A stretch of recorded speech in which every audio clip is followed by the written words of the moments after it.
escuchan?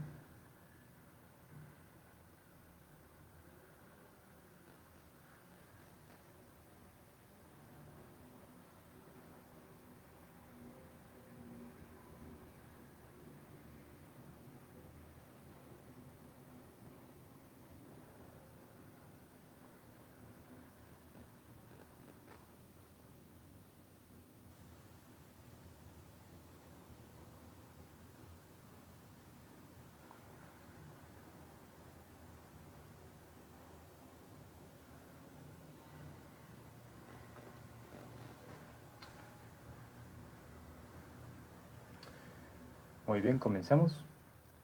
Muy buenas tardes, mi nombre es Juan Esteban Rincón. Les doy la bienvenida al Territorio al Aire de esta semana.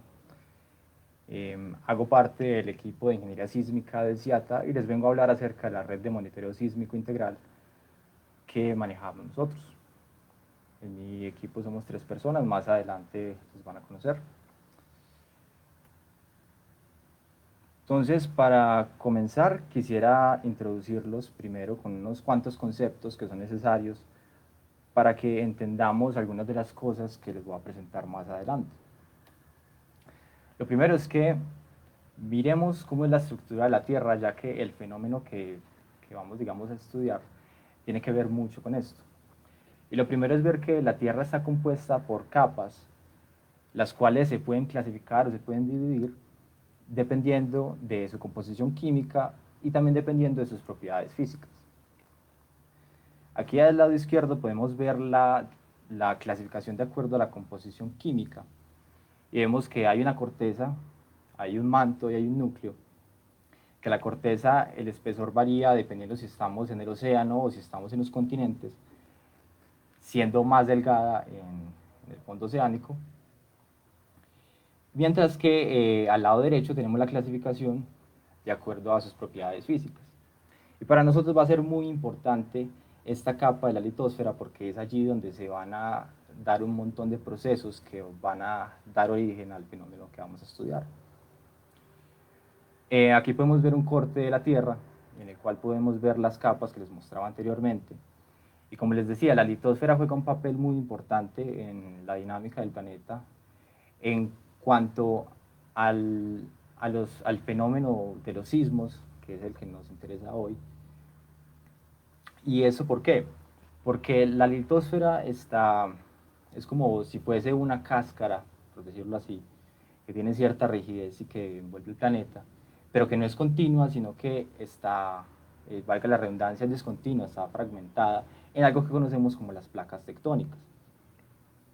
Esas placas tectónicas se están moviendo de manera relativa entre ellas y debido a esos movimientos se van a generar unas zonas en las que una placa tectónica se va digamos, a meter debajo de otra, dígase meter entre comillas, la palabra que vamos a usar es que va a subducir esta placa, mientras que en otras zonas o en otras discontinuidades lo que va a suceder es que va a haber un ascenso de material desde el manto de la Tierra y que va a empezar a expandir, digamos, un poco o va a generar nuevo suelo oceánico y va a formar algo llamado dorsales oceánicas. Entonces quedémonos con eso, que hay una parte de esa litosfera que se está metiendo, digamos, está convergiendo hacia el interior, mientras que hay otro material que está en ascenso y que está saliendo, digamos, a la superficie.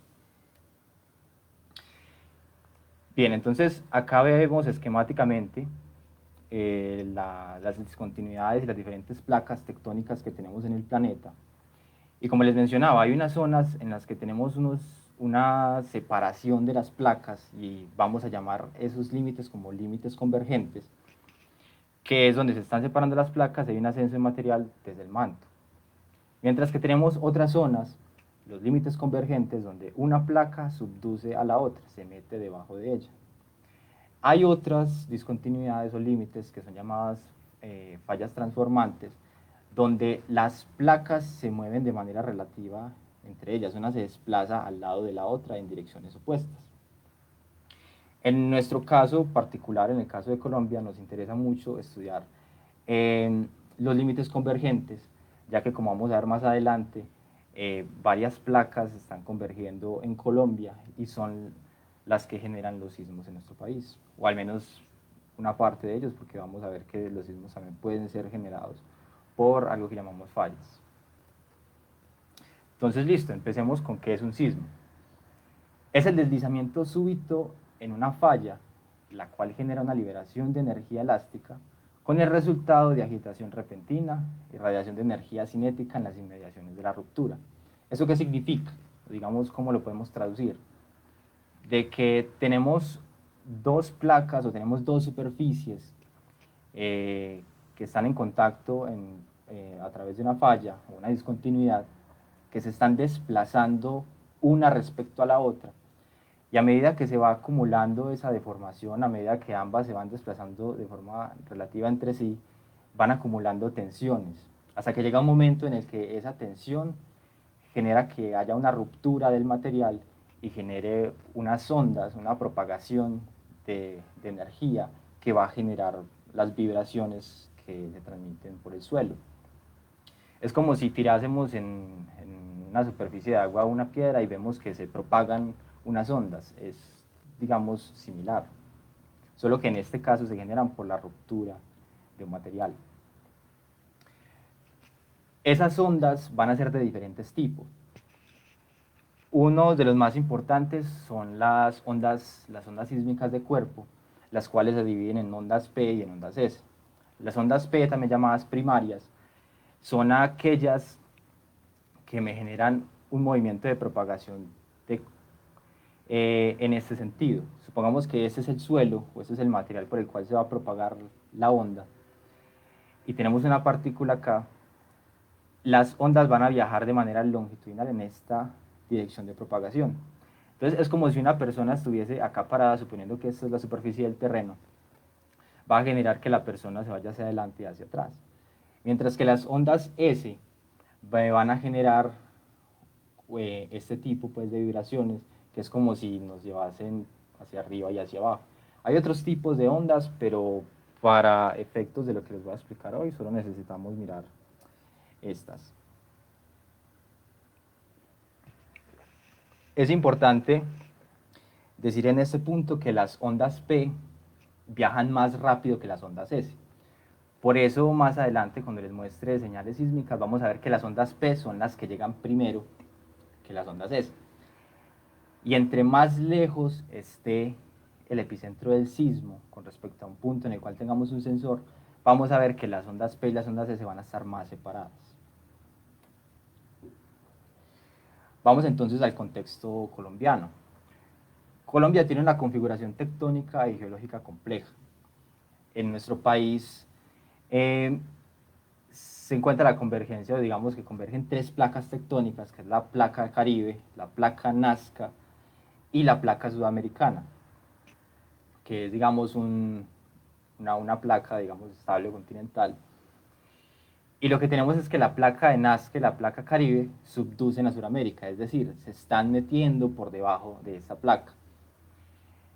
Eso nos genera entonces un contexto, o digamos unos sismos que pueden ser originados por esa subducción o también por fallas en la corteza terrestre, que son discontinuidades, que son como estas que podemos ver acá, que es el sistema de fallas Cauca-Romeral. Y tenemos unas fuentes sísmicas, digamos las más importantes, es el nido sísmico de Bucaramanga. Ustedes habrán escuchado que muy frecuentemente tiembla en Los Santos, en la Mesa de Los Santos. De hecho, el miércoles hubo un sismo de 5,5 y es una zona de actividad sísmica muy alta. Tenemos otras fuentes que son como Murindó, Caramo, Nazca y otras fallas superficiales que pueden generar sismos en el país. Si miramos la sismicidad en Colombia, vemos que hay mucha actividad. Por ejemplo, estos son los sismos que se registraron en el 2019. Y quisiera, pues, sí, aquellos que se animen, que intenten adivinar o intenten adivinar cuántos sismos ocurrieron en ese año, aproximadamente. Y para que al final les voy a decir pues cuál fue el estimado de estos sismos que ocurrieron en el 2019. Y eso es para mostrarles que la actividad sísmica en Colombia está y nos genera una amenaza real, y que es muy importante que estudiemos y que aprendamos de este fenómeno para poder prepararnos eh, a enfrentar este tipo de amenazas y evitar riesgos y desastres. Bien, antes de comenzar a explicarles las diferentes redes que tenemos acá en CIATA, quisiera explicarles el concepto de periodo y de frecuencia, ya que va a ser muy importante entenderlo. Para eso voy a ayudarme de Gustavo Posada. Gustavo es el líder del equipo de ingeniería sísmica y con él vamos a hacer un pequeño experimento en el cual él va a estar en un columpio y vamos a explicar el concepto de periodo. El periodo es el tiempo que se tarda en dar una oscilación completa. ¿Qué sería entonces en este caso una oscilación completa?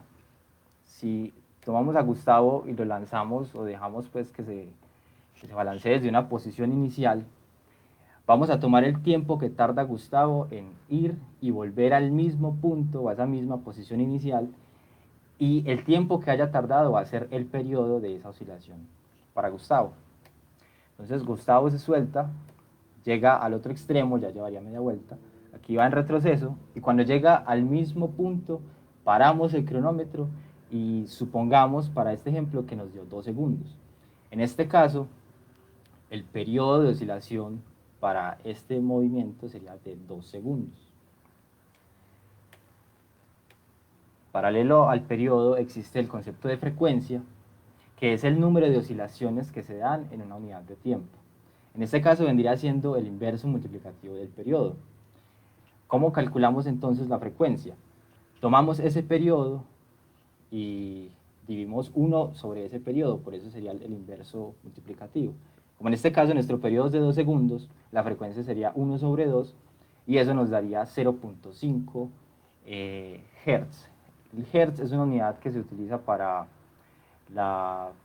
indicar unidades de frecuencia que están en oscilaciones sobre segundo. ¿Listo? Eso es equivalente.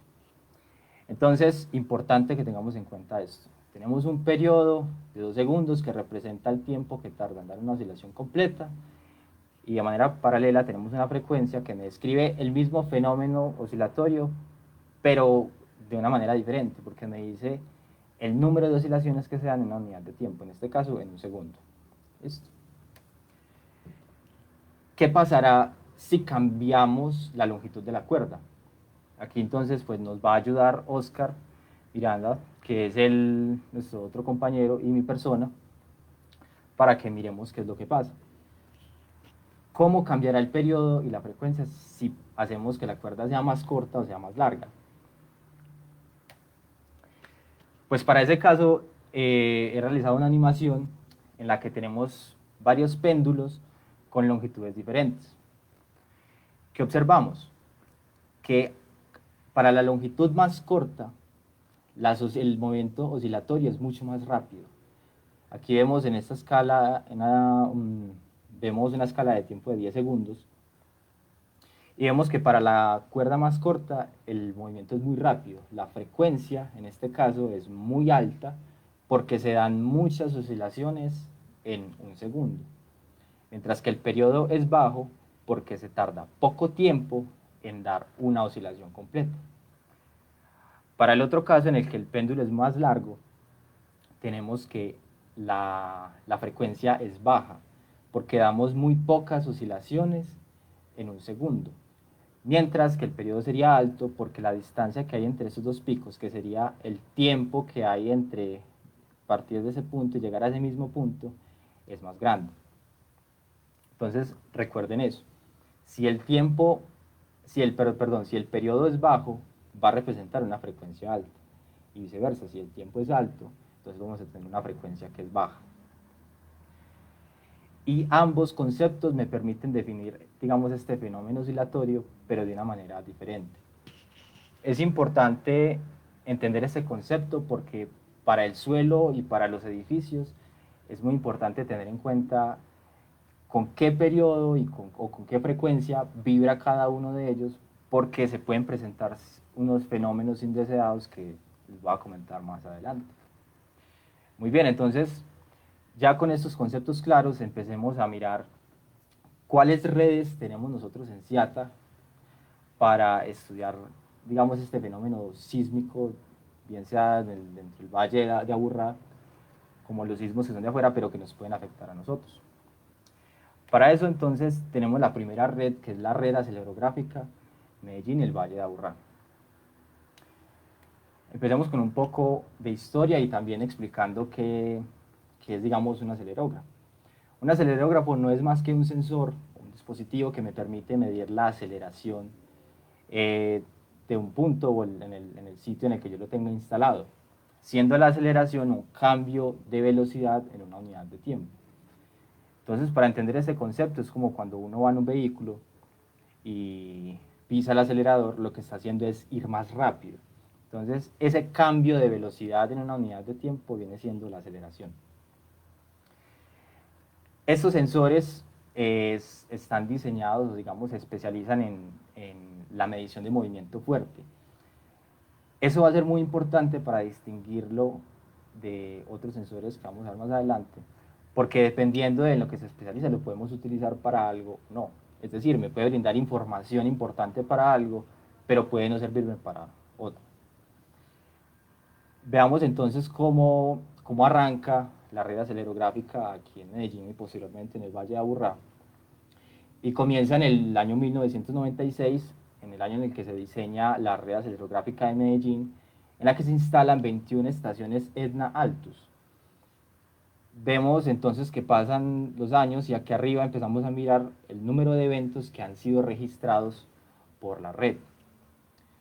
En el año 2002 se diseña la red acelerográfica del Valle de Aburrá, en la que se instalan otras 2 estaciones Etna Altus. Y luego en el 2005 se hace una instalación de 10 estaciones CUSP-3C. Esos sensores con una mejor tecnología que los anteriores. Y seguimos avanzando. Importante el hecho de la consolidación del Servicio Geológico Colombiano y la Red Sismológica Nacional de Colombia, que la vamos a mencionar más adelante. Y luego, este hito importante en el año 2011, en el que empieza la operación por parte de CIATA. CIATA comienza a operar la red, comienza a trabajarse para posteriormente en el año 2014 crear una base de datos con todos los sismos, digamos, registrados en una base de datos en PSQL. Y en 2016 inicia la operación en tiempo real. Antes la operación de la red se daba, había que extraer los datos de manera manual. Había que ir a estación por estación, extraer los datos cuando ocurriera un evento sísmico. En el 2016 se da el inicio de operación en tiempo real, en la que se pueden adquirir los datos de manera remota, casi al mismo, pues, pocos minutos después de que ocurrió el evento sísmico, e incluso hoy en día, con la mejora desde el 2016, se puede contar con la información de los acelerógrafos segundo a segundo. Actualmente tenemos 25 estaciones activas y 16 estaciones en tiempo real, es decir, de esas 25, 16 están en tiempo real. Vemos acá la distribución de la red, de los sensores. Como les venía diciendo, el monitoreo viene desde el año 1996 en Medellín, comenzó primero en Medellín, luego se extendió al Valle de Aburrá. Y estas las podemos encontrar, o digamos, esta información la podemos encontrar en el geoportal, que ya les mostraré más adelante esa información. Porque no solamente están las estaciones, sino también cuando ocurre un evento sísmico podemos visualizar la información de cada estación. Entonces, comencemos acá con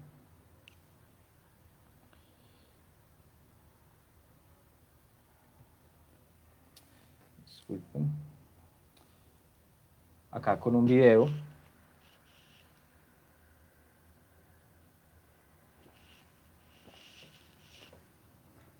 Este video recrea un sismo en Mutatá y es para ilustrar, las ondas realmente viajan más rápido. La velocidad de esas ondas es mucho más rápida de lo que se ilustra acá, pero es para efectos didácticos. Entonces las ondas llegan al Valle de Aburrá y los sensores registran el movimiento, registran las vibraciones. Son estos sensores CUSP, los amarillitos que vemos ahí. Luego se da el envío de la información a nuestro centro de monitoreo, que es la Torre Ciata. Por si no la conocen, está ubicada en el sector estadio. Y allí es donde llegan todos los datos de todas las redes que se tienen en Ciata, y es allí donde se van a procesar. Este es un esquema de cómo se da el flujo de información, y es que ocurre un evento sísmico capturado por los acelerógrafos. La comunicación con cada uno de estos sensores bien se puede dar por medio de antenas microondas. Ciata cuenta con una red bastante densa de antenas microondas distribuidas por todo el valle. Y además, algunos sensores también permiten pues traer la información por medio de unos modems sierra que funcionan como si fuesen señales de celular. Se hace la adquisición por medio de servidores que tenemos en Ciata. El procesamiento de esos datos se demora aproximadamente unos 5 minutos. Y la comunicación, importante esto, la adquisición de los datos, perdón, se hace por medio de un protocolo o varios protocolos. Uno es SID-Link, otro es FTP, que permiten la adquisición segundo a segundo de los datos. El procesamiento se hace por medio de scripts de Python, que principalmente emplea una librería llamada OpsPy, enfocada en tratamiento de señales sismológicas.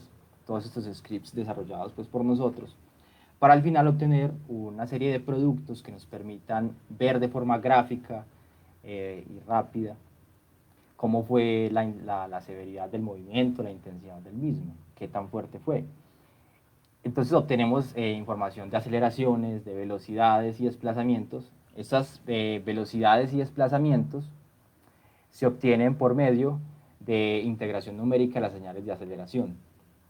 Se obtienen también espectros, que es una transformación de las señales desde el dominio del tiempo hacia el dominio de la frecuencia, que nos permiten ver cuáles fueron las frecuencias o también los periodos predominantes en la señal y en el movimiento que generó el evento sísmico.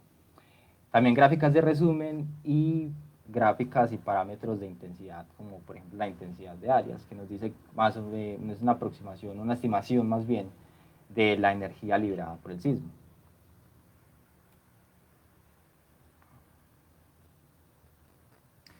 Acá otro videito donde vamos a ver digamos, la importancia, la diferencia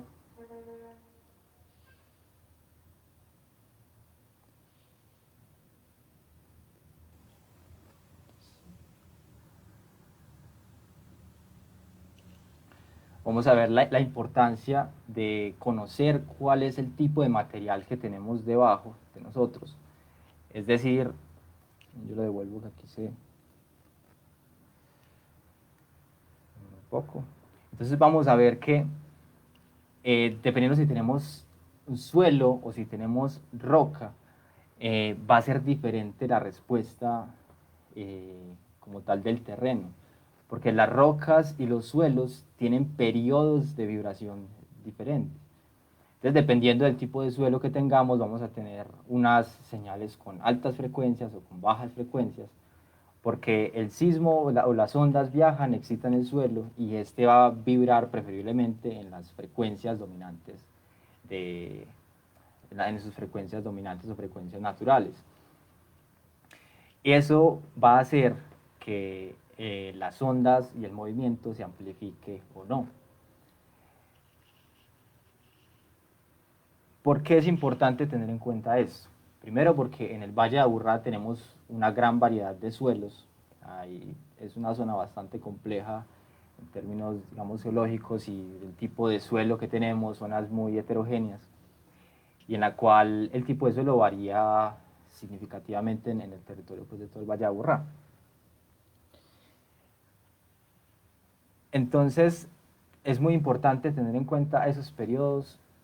Les voy a contar más adelante cuando veamos la red de monitoreo de salud estructural, porque eso tiene una incidencia en el diseño y en cómo se tienen que, sí, en cómo se tienen que diseñar las estructuras del territorio. Acá, por ejemplo, lo que muestra la información histórica del comportamiento de los suelos y las rocas, y vemos que para cada estación, dependiendo del tipo de suelo, van a aparecer unos picos que van a representar la frecuencia en donde se amplifica, digamos, el movimiento, la frecuencia con la que vibra ese suelo o la roca. Bien, entonces acá un resumen de las figuritas pues, que veíamos en el video. Les voy a explicar, por ejemplo, esta de acá son varios de los productos pues, que se originan a partir después de un evento sísmico, varios de los productos pues, que hacemos. Y es que sacamos acelerogramas, esto por ejemplo es una señal sísmica de alguno de los eventos pues, que hemos tenido para la estación Seminario Mayor y esta para la estación de Itagüí. Se obtienen acelerogramas que muestran el comportamiento a lo largo del tiempo y también el comportamiento en el dominio de, de la frecuencia, en este caso expresado en términos de periodo. Recuerden que podemos explicar el fenómeno a través de frecuencia o periodo. En este caso, pues veríamos que este suelo tiene una respuesta más alta en periodos por acá abajos, mientras que este tiene su pico por acá. O sea, para este sismo en particular, esta fue la respuesta en, en términos de periodo. Se sacan imágenes de localización, esta información es tomada del Servicio Geológico Colombiano, donde se obtienen, digamos, donde se toman las coordenadas, la magnitud y la profundidad del sismo. Acá tenemos una animación de cómo se midió el suelo. Esto fue para el sismo de Betania. Déjenme hacer un zoom por acá.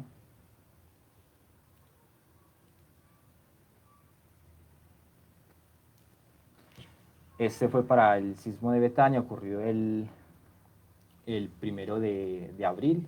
Aquí dice 2 de abril por la hora UTC, que es digamos, un sistema coordinado internacional, una hora, digamos, internacional. Para obtener la hora local le restamos 5 horas. En este caso, pues vemos que esos son los movimientos horizontales para la estación, en este caso Itagüí, y vemos que el movimiento de la componente este-oeste y norte-sur no superan 0.25 milímetros, son desplazamientos bastante pequeños, pero aún así es posible medirlos mediante esos aparatos, mediante estos dispositivos. No de manera directa, pero sí integrando numéricamente la señal de aceleración. Más de estas, digamos, de estas figuritas y estas piezas, las pueden consultar en redes sociales. También tenemos por acá reporte de intensidad instrumental, que a partir de la aceleración que registra cada uno de estos sensores, estos de acá, cada uno de estos sensores, que son los triangulitos, vamos a tener entonces, los triangulitos son las estaciones, que es la medida, digamos, lo que ha medido el sensor, eso fue lo que se registró. Y digamos, el rectángulo lo que viene siendo es una estimación de la intensidad usando esos datos reales. Esta intensidad, pues la vemos acá abajo en el cuadrito. A partir de la aceleración que se haya registrado, pues entonces lo transformamos o lo traducimos en una intensidad que para este caso fue de ligero a moderado. Y finalmente por acá tenemos una animación de cómo fue el desplazamiento, una forma diferente, digamos, de ver esta animación de acá, porque nos va a permitir mirar cómo es la composición si lo viésemos desde arriba. Es decir, si combinamos esta señal, que es en una dirección norte-sur, comparada con esta otra que es en este W, al combinar ese movimiento en dos direcciones, uno es así y el otro es así, al combinarlo pues nos da este movimiento. Es decir, si nosotros estuviésemos parados en ese punto, el sismo nos estaría moviendo de esta manera. Entonces, como les decía antes, en el geoportal, en nuestra página web, ciata.gov.co, podemos visualizar las estaciones y podemos visualizar información asociada a cada una de ellas. Por ejemplo, el último sismo ocurrido, se le puede dar clic a cada una de las estaciones y ver las señales que se registraron.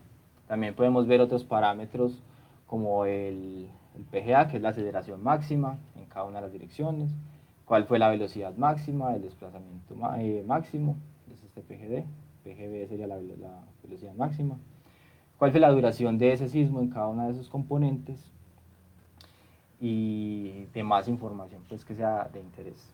Recuerden buscarlo, lo pueden buscar por acá en redes sismológicas, red acelerográfica, y ya les aparecen estos punticos.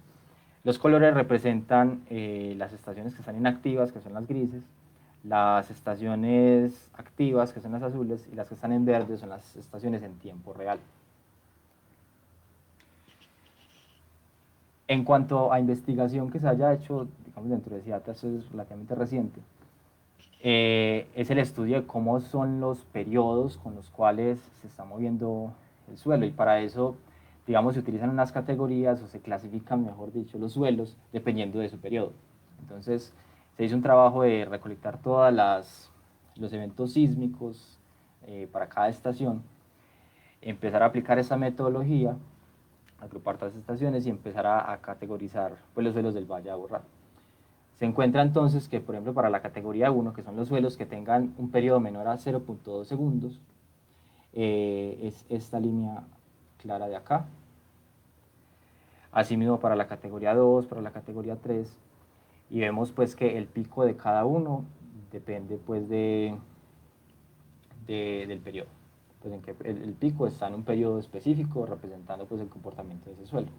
Acá estos serían los valores medios y aquí sería la desviación estándar de esos datos. Entonces lo que se hizo fue agrupar las estaciones que cayesen en una categoría similar, en la misma categoría. Hablemos ahora de la red de monitoreo de salud estructural.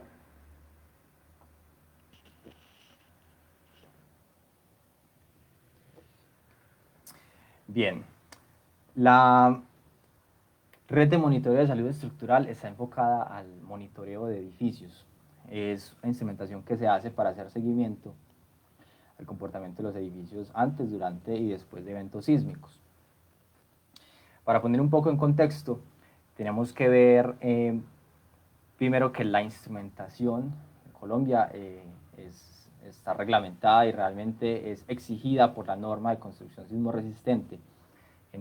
Actualmente está en su versión, digamos, del año 2010, y que exige que para zonas de amenaza sísmica intermedia y también para alta, por supuesto, exige un número mínimo de instrumentos sísmicos en los edificios dependiendo de los niveles y también del área. En este caso les voy a mostrar, pues, para ejemplificar, la exigencia de acuerdo a los niveles, o sea, los pisos. De 5 a 15 niveles para edificios que estén en zona sísmica intermedia se requiere mínimo un instrumento, un sensor. Para edificios de 16 a 25 se requiere un mínimo de 2. Para edificios que tengan más de 15 pisos, mínimo 3 sensores. Y para unidades de vivienda de mayor a 300, pues, digamos, unidades residenciales, se necesita mínimo un sensor de campo. Si miramos, nos basamos en un modelo de exposición digamos, de la distribución de los pisos en el municipio, en cada municipio del Valle de Aburrá, el área metropolitana, vamos a encontrar que los municipios de Envigado, Medellín y Sabaneta tienen un porcentaje importante, superior al 20%, de edificaciones que son altas, que están en categoría 4. Estas categorías nos dicen que, por ejemplo, para este 4, piso 4, ese nivel P4, son edificios que tienen más de 7 niveles. Si tienen más de 7 niveles, caerían acá. O sea, mínimo, estos edificios, esos que vemos en verde, esos tienen que tener al menos un sensor, dependiendo, pues, claro, de la altura que tengan. Pero entonces, evidencia de que en la ciudad y con digamos, el crecimiento del sector inmobiliario, que cada vez tenemos unidades residenciales, edificios bastante altos, se hace aún más necesario empezar a aunar esfuerzos para hacer este tipo de monitoreos y instrumentación y de que se empiecen a monitorear los edificios. Por ejemplo, este es el estado actual usando la base de datos que se usó en ese estudio de riesgo sísmico del AMBA, del año 2018, del cual tomamos la figura anterior. Vemos que en esa base de datos hay más de 400.000 edificios, y de esos cuales 9.496 solamente por la altura deberían estar instrumentados. Si miramos los edificios indispensables, aquellos que deberían seguir funcionando, de los cuales debemos garantizar que sigan funcionando después del evento sísmico, tendríamos 104 edificios que deberían estar instrumentados. En eso teniendo en cuenta colegios, hospitales y demás edificios que deberían, como mencioné, seguir funcionando. Entonces, en vista de esto, en CIATA estamos empezando a implementar y a desarrollar esta red, en la que inicialmente estamos comenzando con el monitoreo permanente de edificios indispensables. Actualmente contamos con 2 edificios, que es la Torre CIATA, que les mostré anteriormente, y el edificio del área metropolitana. También, digamos, porque este es un monitoreo permanente, el que exige la norma es un monitoreo permanente, también hemos tenido experiencia con edificios en estado de emergencia. Unos recordarán pues el caso del edificio Space, edificio Bernavento, Babilonia y Atalaya el año pasado. Hemos tenido experiencia teniendo, digamos, estos edificios, colocando instrumentación para hacer monitoreo y mejorando pues el aprendizaje en este tipo de casos. Vamos a hablar primero del monitoreo permanente. Para el monitoreo permanente nosotros estamos empleando unos sensores de bajo costo llamados Raspberry Shake 4D, son fabricados por una empresa llamada SOP, que, como les dije, son sensores de bajo costo y que tienen unas prestaciones algo diferentes a este sensor convencional, que es un sensor de mayores especificaciones y que por ende tiene un costo mucho más alto.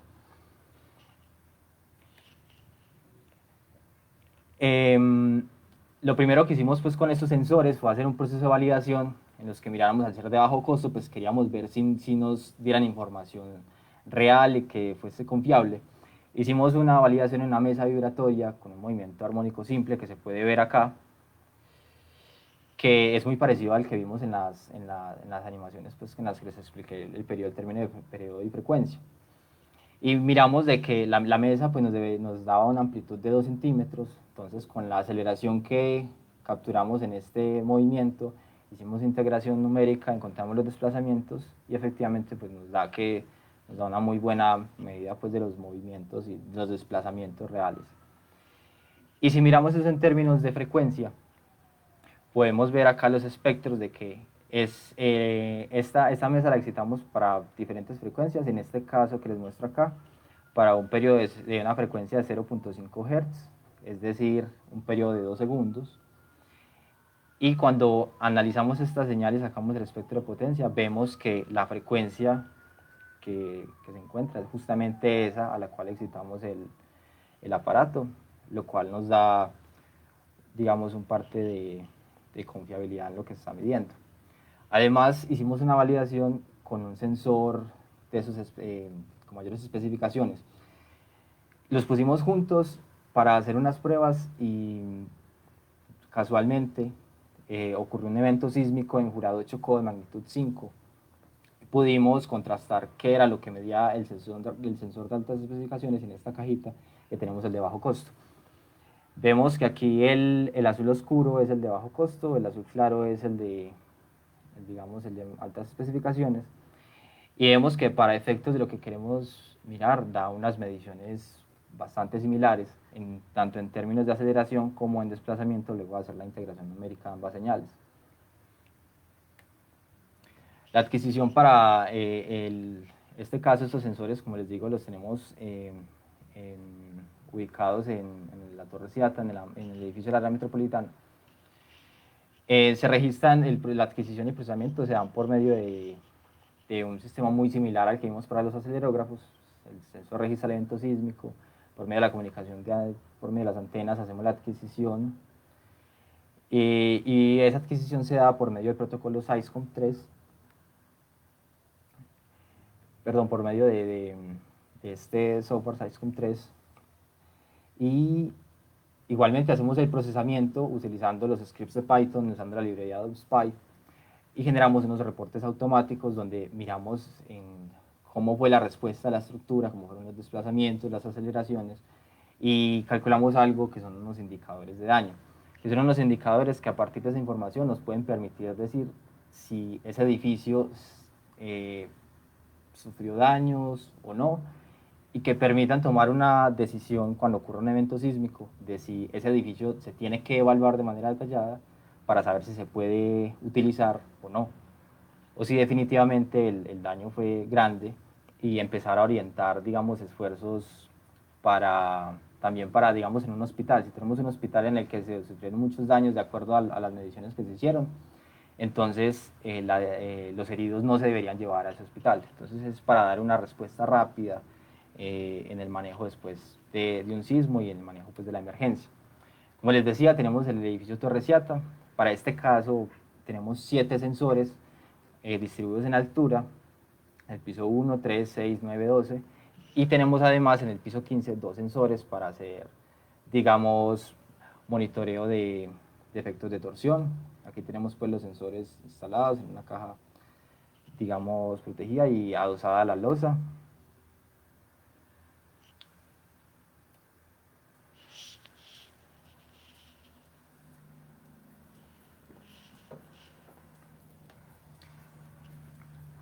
Acá tenemos algo que se llama la vibración ambiental, que es generada por la actividad humana, por el viento, vibraciones pues, de los carros. Y eso hace que el edificio vibre, no únicamente los sismos. Por medio de esas vibraciones podemos hacer seguimiento a la frecuencia del edificio. Por medio de una metodología pues, que es empleando el ruido o vibración ambiental. Y hay algo interesante con la vibración ambiental, como lo podemos ver en esta animación, y es que de noche no se alcanza a apreciar bien las frecuencias, porque hay poca actividad, no hay tantos carros, no hay actividad, pues no hay personas habitando, digamos, el edificio.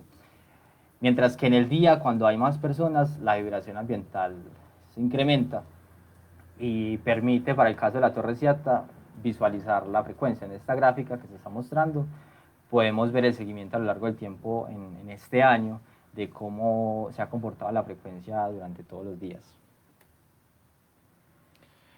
Acá tenemos una comparación del experimento que les estaba comentando anteriormente, que teníamos los 2 sensores juntos. Eso es para la Torre Ciata.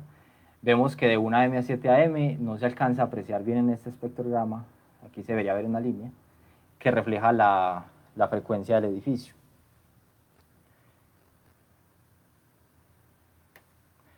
Mientras que en horas diurnas, digamos en una hora más laboral en la que hay más actividad, aquí sí podemos ver que se alcanzan a visualizar o a registrar esas frecuencias para el caso pues, del acelerógrafo.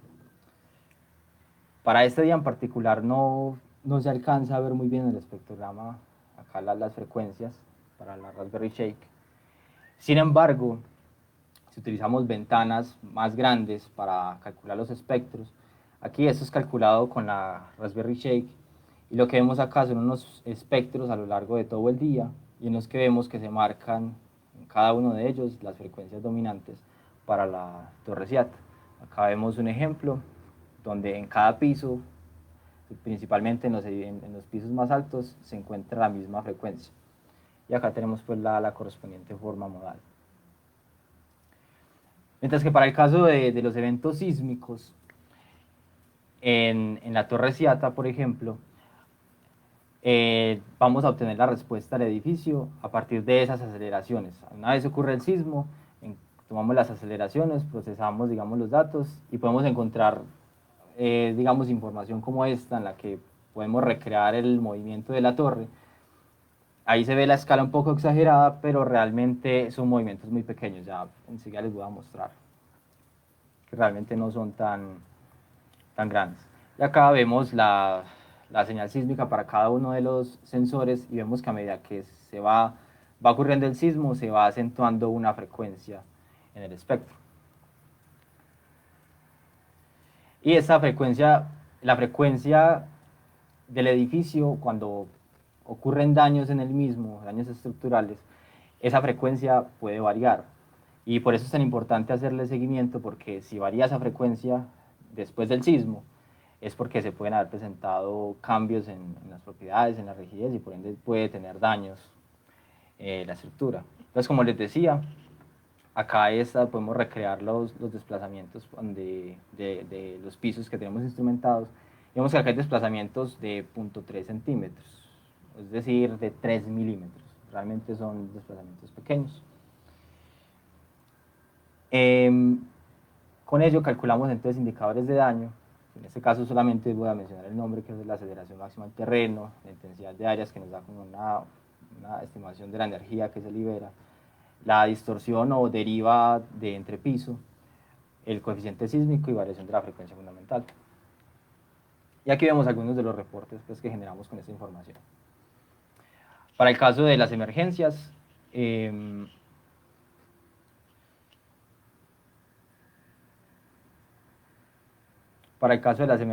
pues, como les decía, tenemos experiencia en varias edificaciones. Voy a mostrar cómo es la instrumentación y el ingreso a un edificio. Este es el edificio Atalaya de La Mota. El año pasado tuvo, digamos, una situación compleja.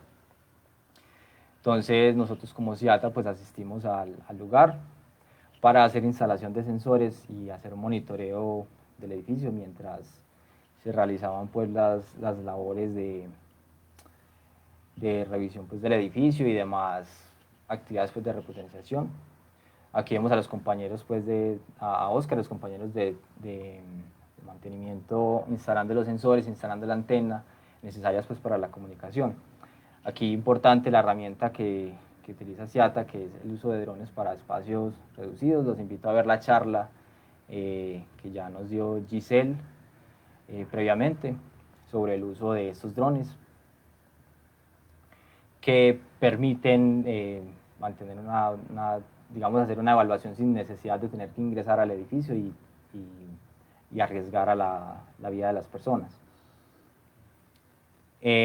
Acá el PMU es el procesamiento unificado, donde se visualizan las señales en tiempo real y instalación de cámaras pues, para monitorear las zonas críticas. Finalmente, vamos a ver la red de microsismicidad del Valle de Aburrá. Acá a la izquierda, lo que vemos son eventos sísmicos registrados por acelerógrafos. Los acelerógrafos, como les había dicho antes, son sensores para movimiento fuerte. Sin embargo, no son adecuados para sentir sismos pequeños. Es por eso que digamos, para suplir esa necesidad se utilizan otro tipo de sensores que son también de bajo costo, en el caso pues, de la red de CIATA, la red de microsismicidad, que utiliza Raspberry Shake de una sola componente vertical. Y estos sensores pues sí van a poder detectar los sismos que son de magnitudes mucho más bajas. Tenemos 8 estaciones instaladas de este tipo Raspberry Shake y 5 estaciones que pertenecen al Servicio Geológico Colombiano que están disponibles para adquisición en tiempo real a través de la plataforma de IRIS. ¿Para qué sirven estos sensores? Para la localización de los sismos cercanos en el Valle de Aburrá. Entonces veíamos, los acelerógrafos nos permiten ver cómo se movió el suelo y nos dan información importante para, digamos, caracterizar los suelos. Estas estaciones lo que nos permiten son ver y localizar sismos que sean incluso más pequeños. Obviamente los grandes también. ¿Cómo es la adquisición para este tipo de sensores? Igual, se registra el evento, tenemos una comunicación por medio de antenas, adquisición de nuestros servidores, un procesamiento por medio de scripts de Python y hacemos una localización por medio de SciScom.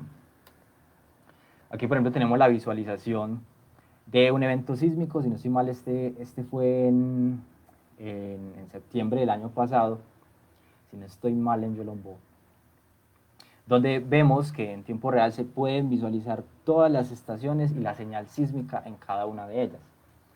Por medio de, digamos, de este panel podemos hacer la localización de los sismos a partir de las ondas sísmicas. Ya les voy a mostrar más adelante. Acá, por ejemplo, esta animación lo que nos permite ver es cómo es el viaje de las ondas P y las ondas S que les había comentado. Acá, por ejemplo, sale una primera onda.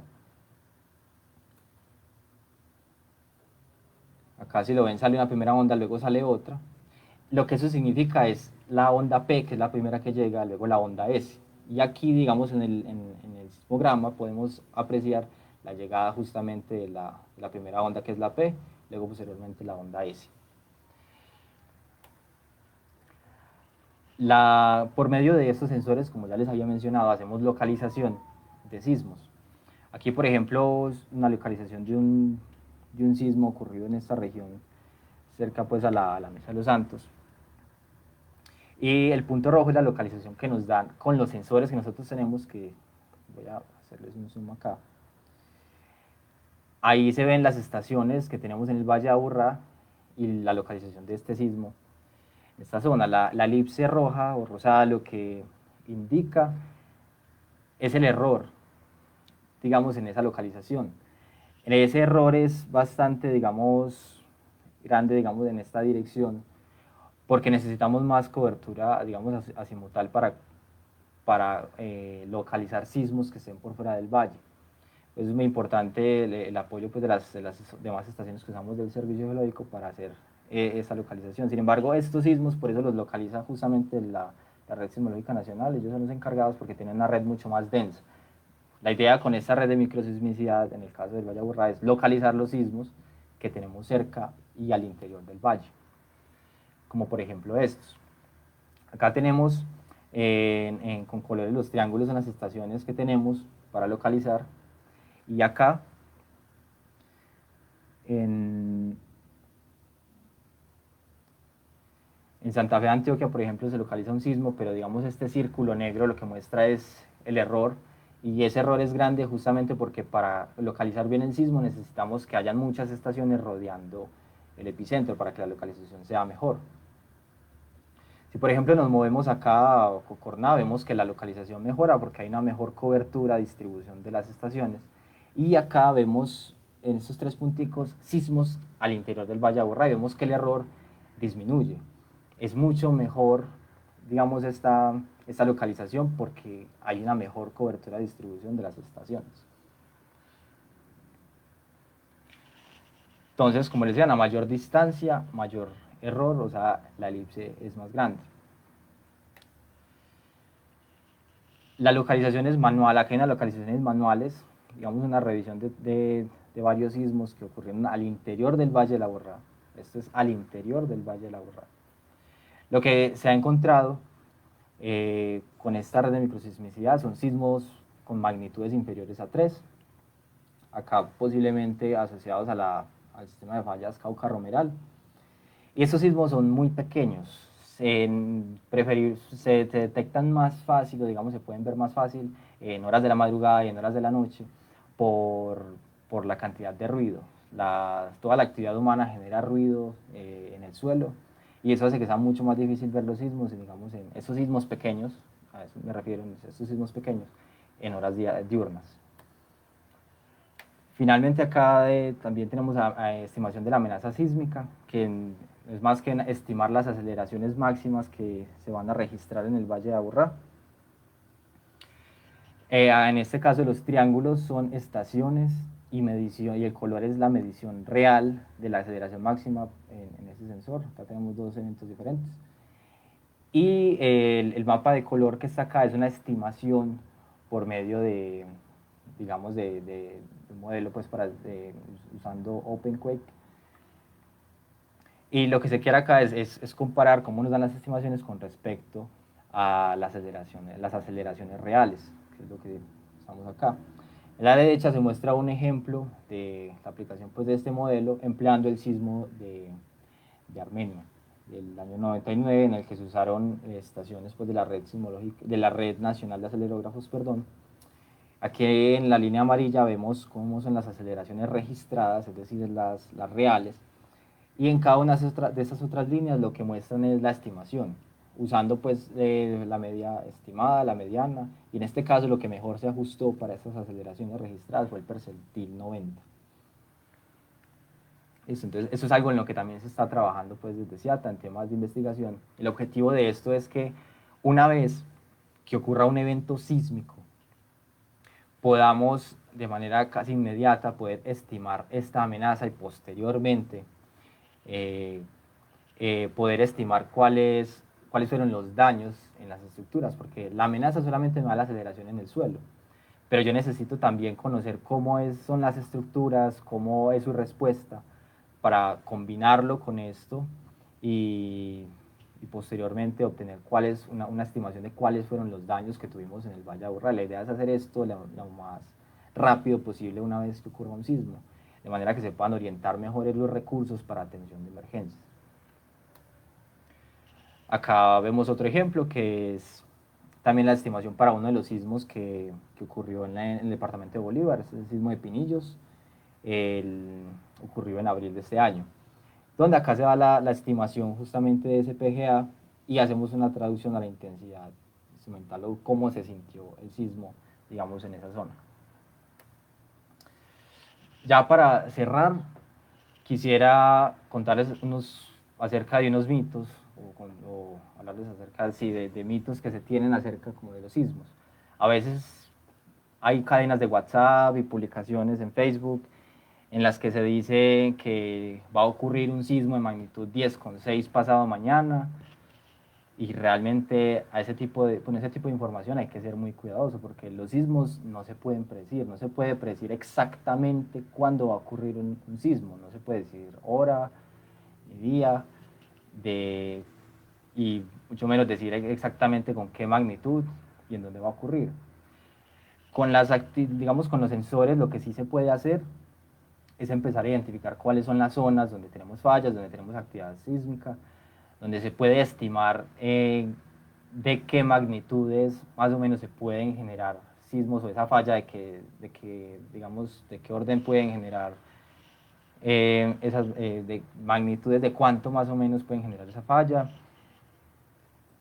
pero no podemos decir exactamente cuándo va a ocurrir. Entonces esto es falso. Cuando hace mucho calor es porque va a temblar. Realmente no hay ninguna relación entre digamos, las condiciones atmosféricas, las condiciones pues, de temperatura, la atmósfera, y que tenga que ver o que influencie los fenómenos pues, que rigen los sismos. Vimos más atrás que lo que gobierna es la actividad pues, en las placas tectónicas y la actividad en los sistemas de falla, pero realmente no hay ninguna relación porque tiembla cuando está noche, tiembla cuando está de día, tiembla cuando está lloviendo. Entonces no hay ninguna relación como tal que cuando hay muchos días en los que pues, está haciendo mucho calor, de que va a temblar. Y hoy en día los sismos ocurren con mayor frecuencia que en el pasado. No es que esté temblando más, sino que tenemos más sensores, cada vez las redes son más densas, la ocupación humana cada vez llega a lugares donde donde ocurren sismos, o pues, estamos habitando lugares en los que antes no había nadie, en los que siempre han habido sismos.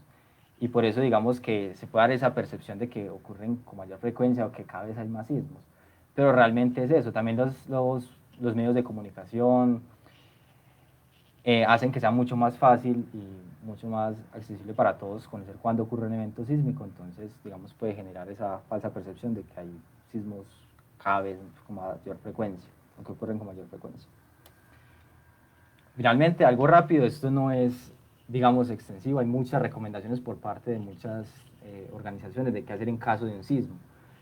Lo más importante, digamos, si le atrapa uno un sismo en la casa, es buscar algo con que cubrirse, es agacharse, cubrirse y sujetarse, preferiblemente bajo de una mesa, porque, digamos, lo que más daño hace, incluso lo que puede cobrar más vida, es la caída de objetos y los elementos no estructurales, muros de mampostería, las fachadas cuando uno está saliendo o evacuando. Entonces es muy importante seguir recomendaciones dependiendo también del lugar en el que uno esté. Entonces solamente les traigo como estas tres como invitación para que, digamos, nos preparemos y empecemos a mirar desde cada uno de nuestros hogares cómo nos preparamos para un evento sísmico, porque como ya vimos en el Valle de Aburrá tiembla, tenemos amenaza y estamos expuestos a eventos sísmicos y tenemos que prepararnos. Por eso es tan importante hacer este tipo digamos, de investigaciones y de empezar a fortalecer estas redes para empezar a mejorar el conocimiento que tenemos de nuestro territorio y mejorar justamente esos insumos que nos van a permitir mejorar la respuesta, prepararnos y evitar que haya pérdidas de vidas mayores o que tengamos pérdidas incluso materiales grandes, por decirlo así. Porque un evento sísmico de determinada magnitud pues puede generar pues, problemas e impactos sociales, económicos muy grandes. Listo, esto era todo, muchas gracias. Voy a estar mirando pues como las preguntas que tienen. Si tienen algún comentario, también me lo hacen saber en los comentarios. Ah, bueno, en cuanto a los sismos registrados en el 2019, fueron aproximadamente 20.000 sismos. Entonces miren que no es una cantidad para nada despreciable. Listo, entonces voy a leer los comentarios y las preguntas.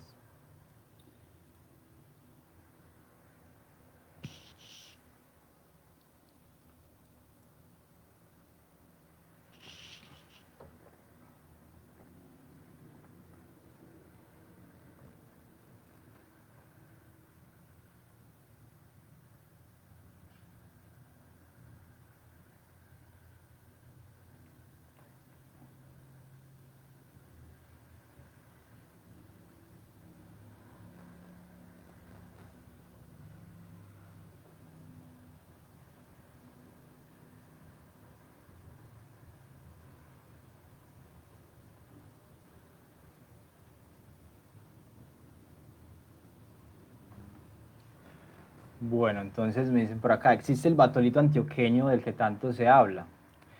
Pues sí, realmente el batolito antioqueño existe. Es una masa de roca que está en el oriente antioqueño y qué tanto influye en la estabilidad geológica de Medellín.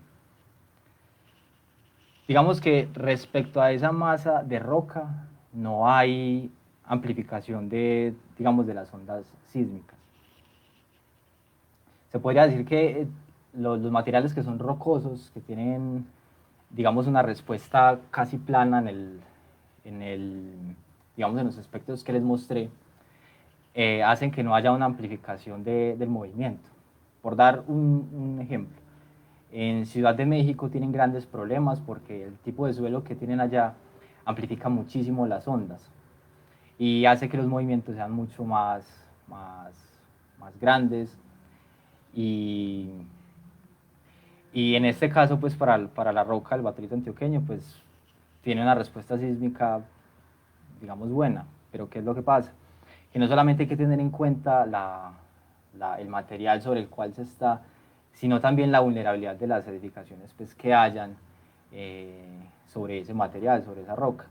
Si, porque también depende de la calidad de la construcción, de que cumpla con normas sismorresistentes.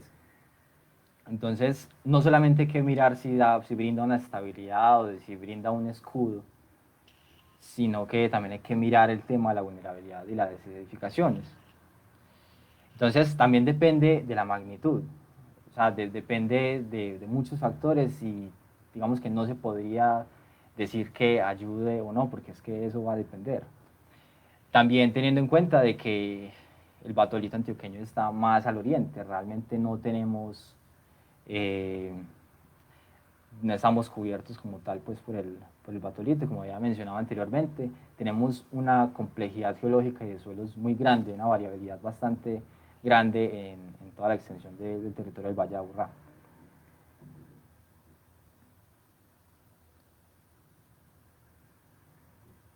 Veamos por acá.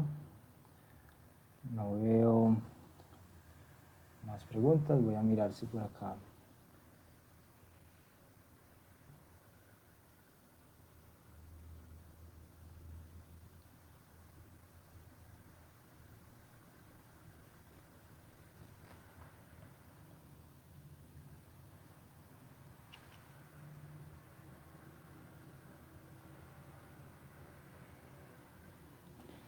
Veamos. Por acá no veo más preguntas. Voy a esperar unos segundos y si no, pues ya damos por terminada la charla.